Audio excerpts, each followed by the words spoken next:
আজকের বাংলাদেশ বনাম ভারতের মধ্যে যে খেলা, বাংলাদেশের 18 কোটি মানুষরাই আজকে আমরা তাদের সাথে আছি।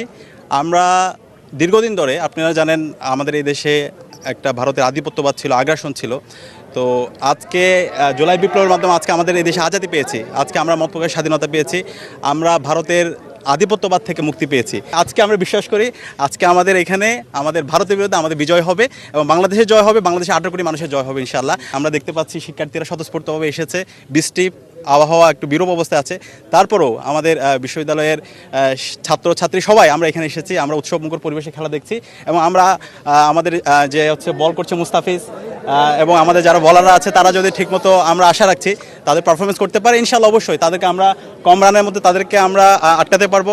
একই সাথে আমাদের যারা ব্যাটসম্যান, অবশ্যই আমরা আশা করছি সবার আজকে ভালো করবে। ডাকসু নির্বাচনের পরে আপনারা এই বড় স্পেনে খেলাটা কোনো সুযোগ তৈরি করে দিয়েছেন, এই ধারা কি আসলে অব্যাহত থাকবে? শুধু এইটা খেলার মধ্যে আমাদের এই ঢাকা বিশ্ববিদ্যালয় হল সংসদ এবং কেন্দ্রীয় সংসদ হয়ে আমরা কাজ করব।